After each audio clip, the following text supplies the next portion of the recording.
ফের আবারও একবার মুখ্যমন্ত্রীর অনুপ্রেরণায় গ্রামে গ্রামে উন্নয়নের পাঁচালী নিয়ে হাজির তৃণমূল কংগ্রেস। সেরকমই ছবি দেখা গেল গোঘাট থানার অন্তর্গত পশ্চিমপাড়া গ্রাম পঞ্চায়েতের ঝরিয়া গ্রামে।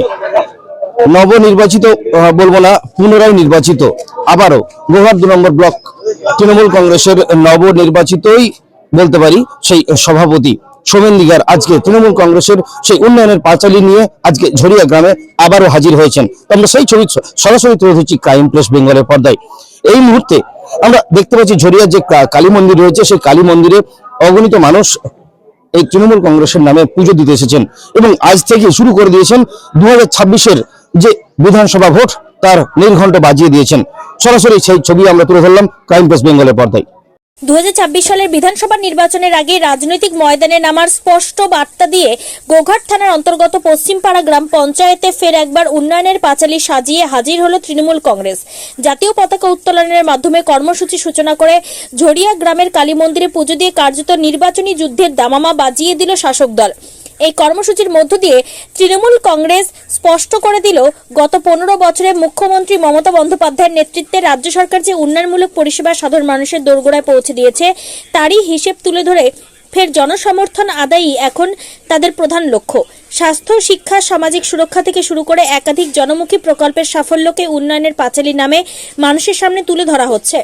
রাজনৈতিক মহলের মতে পশ্চিম পাড়া থেকে তৃণমূল কংগ্রেস জানিয়ে দিল যে 2026 সালের বিধানসভা নির্বাচন কোনো দূরবর্তী বিষয় নয়। আজকের এই সভামঞ্চ থেকে সেই লড়াই শুরু হয়ে গেল।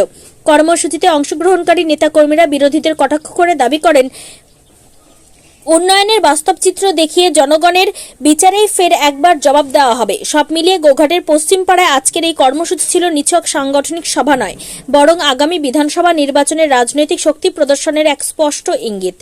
এই চিত্রই তুলে ধরল crime press Bengal news. Goghat থানার পশ্চিমপাড়ার ঝরিয়া গ্রাম থেকে চিন্ময় পালের report, crime press Bengal news.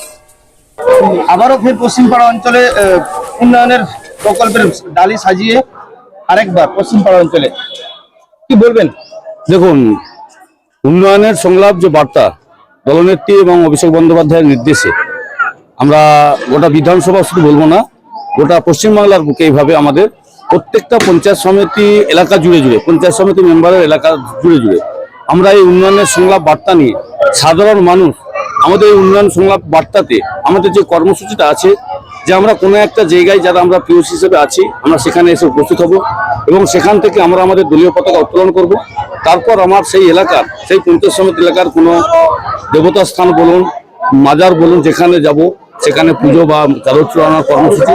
তারপর ছোট ছোট করে পাড়া বৈঠক, পাড়ার বিভিন্ন প্রান্তে যাব আমরা, সেই পাড়ার সাধারণ মানুষদেরকে নিয়ে। আমরা এই মমতা বন্দ্যোপাধ্যায় 2011 সাল থেকে আজ 2026 সাল, এই 15 বছরের মধ্যে বাংলার মানুষের জন্য উন্নয়নের যা ডালি নিয়ে বাংলার মানুষকে পরিষেবা দিচ্ছেন, সেই নিয়েই মানুষের সাথে আমাদের কথোপকথন। সেইটার জন্য বার্তার নাম হয়েছে উন্নয়নের সংলাপ, যে আমরা সাধারণ মানুষ আর বাড়তে কোনো প্রকল্প থেকে বঞ্চিত আছে কিনা বা প্রকল্প পেয়ে মানুষ কতটা খুশি বা কতটা সন্তুষ্ট, এই নিয়েই কিন্তু আমাদের এই উন্নয়নের সংলাপ বার্তা আমাদের দিকে দিকে চলছে। এতটাই উন্নয়ন করেছেন যে বাড়ি বাড়ি বলে বলে বেড়াতে হচ্ছে যে উন্নয়নের পাঁচালী আমরা কি করেছি। না, আমরা বাড়িতে বাড়িতে বলে তৃণমূল কংগ্রেস বাড়িতে বলতে বেরোয় না।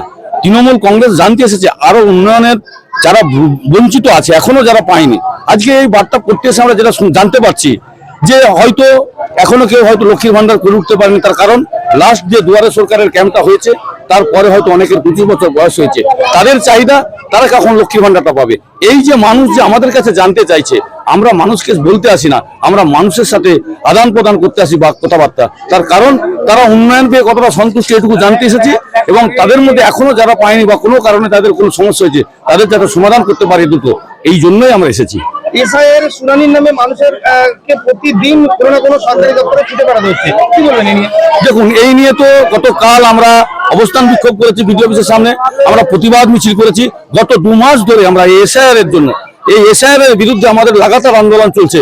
আমরা শুধুমাত্র আন্দোলন করেই থেমে থাকি না, আমরা এই আমাদের BLA 2 যারা ছিল, যারা এসআইআর এ সহযোগিতা করেছে সাধারণ ভোটারদের, তাদেরকে সাথে নিয়ে আমরা প্রতিনিয়ত নির্বাচন কমিশনার বা বিজেপি মানে বিজেপির দাওদাস পরিণত হয়ে গেছে নির্বাচন কমিশনার, সেই নির্বাচন কমিশনারের ভ্রান্ত নীতি, নির্বাচন কমিশনারের যে ভুলভাল সিদ্ধান্ত, তার জন্য মানুষের আজ হয়রানি এবং তৃণমূল কংগ্রেস সর্বদাই মানুষের পাশে থেকে সেই ফর্ম ফেলার থেকে শুরু করে আজকের দিন পর্যন্ত এই হিয়ারিং এ সমস্ত ডকুমেন্ট সাবমিট করাতে সহযোগিতা করা তৃণমূল কংগ্রেস করছে।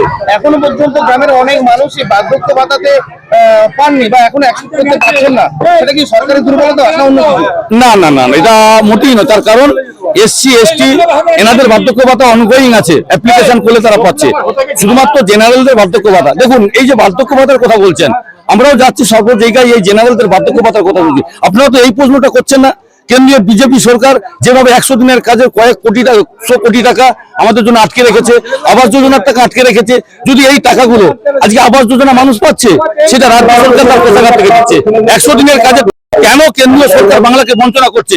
কেন 1,96,000 কোটি টাকা বাংলার প্রাপ্য টাকা কেন্দ্রীয় সরকার আটকে রেখেছে? যদি এই টাকাটা রাজ্যকে দিয়ে দিত, রাজ্যের মুখ্যমন্ত্রী তহবিলে যদি টাকাটা চলে আসতো, তাহলে এই যে বার্ধক্য ভাতার কথা আপনারা বলছেন, এই বাধাটাও থাকতো না, মানুষ সমস্ত প্রকল্প পেত।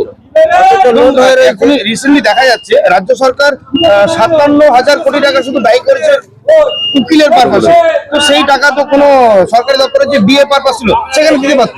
দেখুন, উকিল এটা একটা সরকারি পার্ট। বিভিন্ন সময় আজকে চাকরির ক্ষেত্রে যেভাবে কেস হচ্ছে, যে কোনো প্রশাসনিক লেভেলে যখন কোনো প্রকল্প বা কোনো কিছু এসছে, তার সঙ্গে সঙ্গে তার একটা বিরোধীরা চক্রান্ত করে কেস করছে।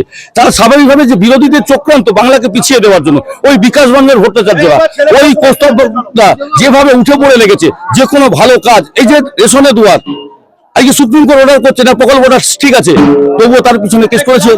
স্বাভাবিকভাবেই টাকা তো সরকারকে খরচা করতে হবে, এটা অবাঞ্ছিত খরচা নয়। বিরোধীরা বাধ্য করছে টাকাটা অন্য পারপাসে খরচা করানোর জন্য বাধ্য করছে। ধন্যবাদ। সোনা